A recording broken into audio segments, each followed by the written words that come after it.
Hoy leemos el Evangelio según San Mateo, capítulo 23, versículos del 13 al 22.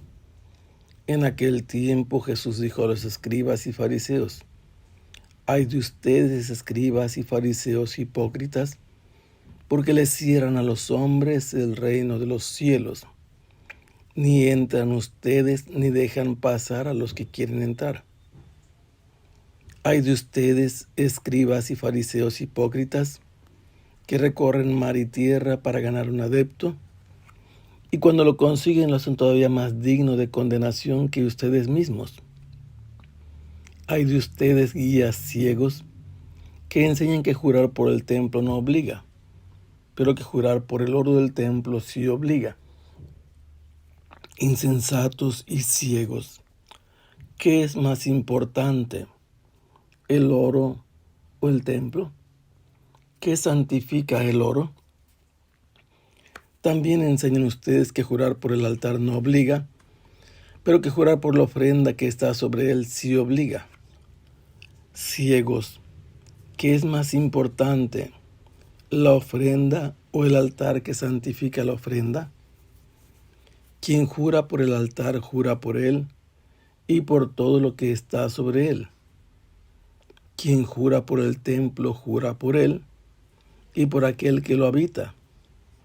Y quien jura por el cielo jura por el trono de Dios y por aquel que está sentado en él».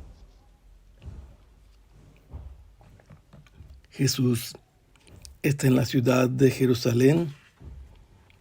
Puede, por los pasajes que estamos leyendo, ubicarse en el mismo templo, en la zona oriental, en uno de los atrios, en donde los rabinos normalmente enseñaban a todos los peregrinos que acudían.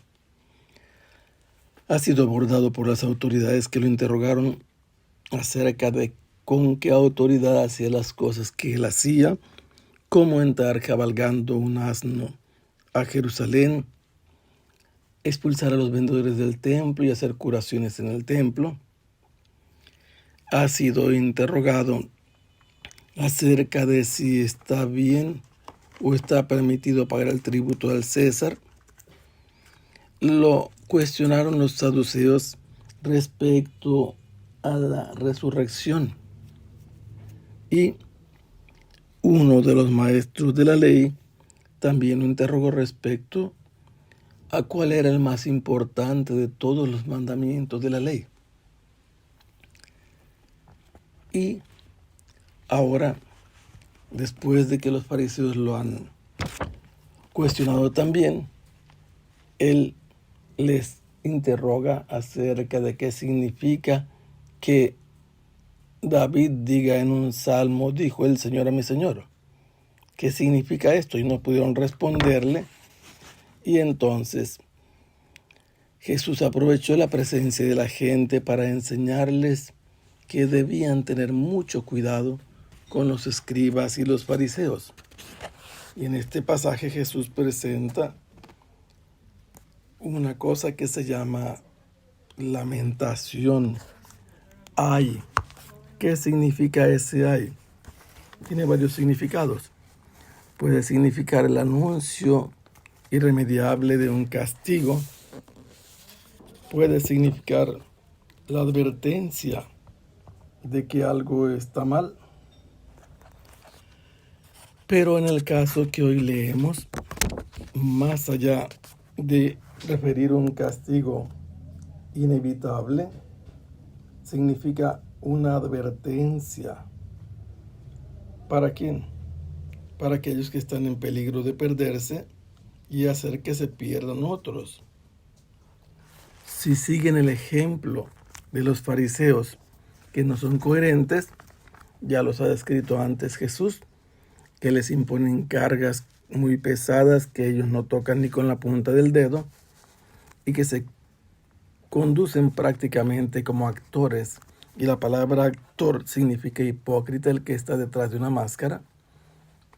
Jesús dice que ellos, los que están escuchándolo, no solo los fariseos, toda la multitud debe de evitar aprender e imitar a los fariseos y a los escribas, porque con las interpretaciones que hacen de la ley, los escribas solo actúan de dientes para afuera o ante la presencia de los demás para dar instrucciones, pero les cierran el paso a los hombres para entrar al reino de los cielos.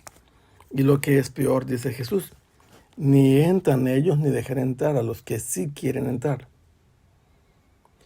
Ay de ustedes, escribas y fariseos hipócritas, que recorren mar y tierra para ganar un adepto.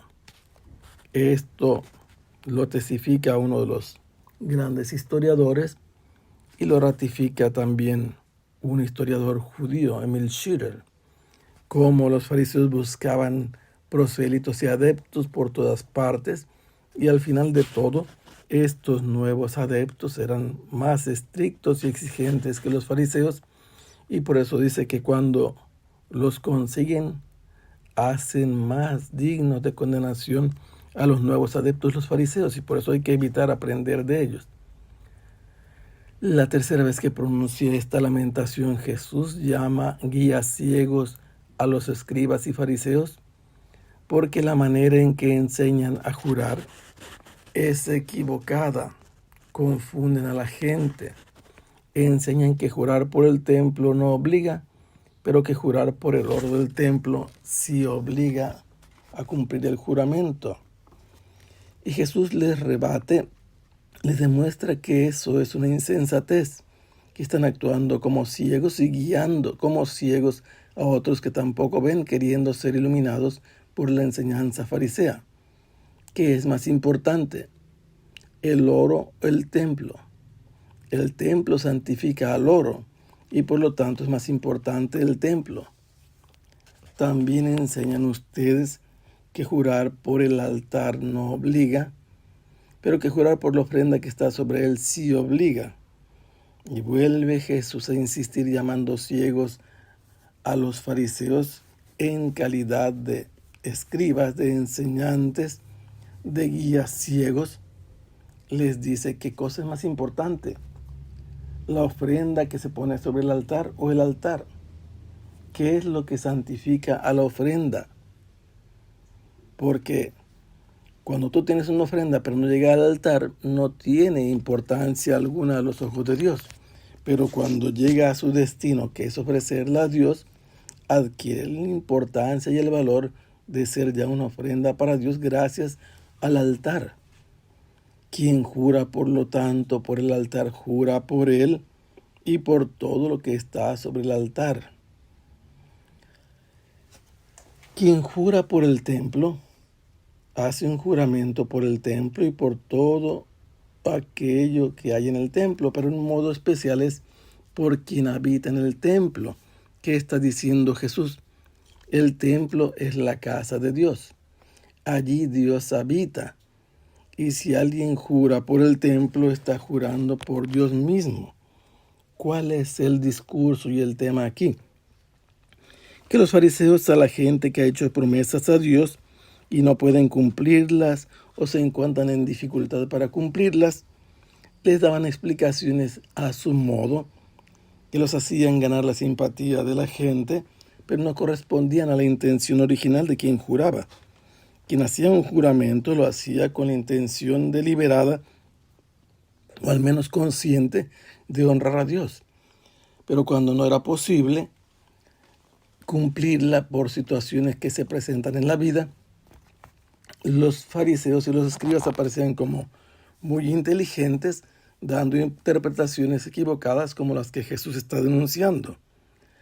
Por eso vuelve a la carga diciendo: si alguien jura por el cielo, jura por el trono de Dios y por aquel que está sentado en él. Dios habita en el cielo, tiene su trono en el cielo, desde allí reina, y quien quiera que haga un juramento por el cielo, aunque está haciendo un rodeo para no expresar el nombre de Dios, está haciendo un juramento por Dios mismo. El juramento en Israel estaba autorizado siempre que no fuera vano. Este es el tema para evitar el nombre de Dios. No jurarás el nombre de Dios en vano. Si aquello que se tiene que jurar es verdaderamente importante, estaba permitido hacer el juramento. y por eso la gente se daba a estas complicaciones por no saber qué hacer. Lo mejor era decir sí, sí, no, no. Que el Señor los bendiga. Hasta pronto. Sea alabado el Santísimo Sacramento.